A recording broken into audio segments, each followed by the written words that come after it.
मुझे बाला साहब जी को ऊपर जाकर जवाब देना है। शिवसेना क्या करेगी मुझे पता नहीं, लेकिन मैं डिसीजन वापस नहीं लूंगा।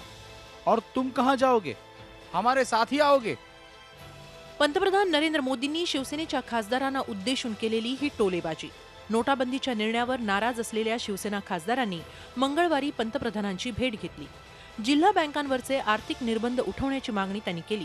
त्यावेळी मोदींनी असे शालजोडीतले फटके लगावले। मी रिझर्व्ह बँकेशी चर्चा करतो, पण तुमची आंदोलनं आधी मागे घ्या, असा दमही मोदींनी यावेळी भरला।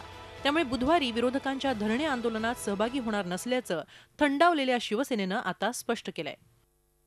उद्याच्या धरणामध्ये सहभागी असण्याचा संबंध येत नाही हो। प्रत्येक वेळी काय ह्यांनी केलं त्यांनी केलं आणि त्यांना जाऊन भेटायचं, हे भेटलो नाही एकदा। मग यांच्याबरोबर जाऊन राष्ट्रपती जाऊन काय भेटायचं आणि काय पुन्हा सांगायचं, जे सांगायचं यापूर्वी सांगितलं आम्ही।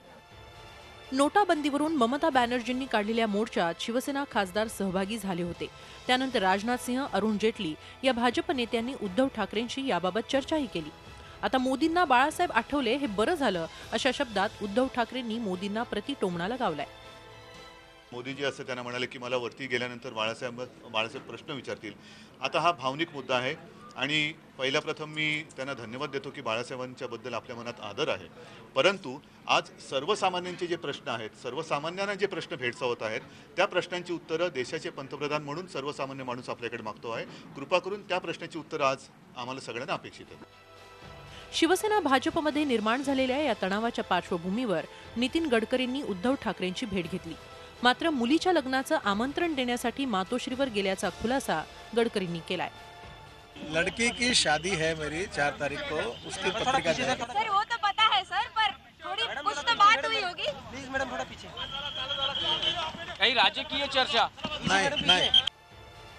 नोटाबंदीच्या निमित्तानं सरकारची कोंडी करण्याचा प्रयत्न शिवसेनेनं केला। मात्र मोदींनी दम भरल्यानंतर शिवसेनेला आक्रमक पवित्रा सोडून माघार घ्यावी लागली। निदान यापुढे तरी शिवसेना सत्ताधारी पक्ष असल्यासारखी वागणार का? Bureau report, Zee media. Zee 24 तास रहा एक पाऊल पुढे।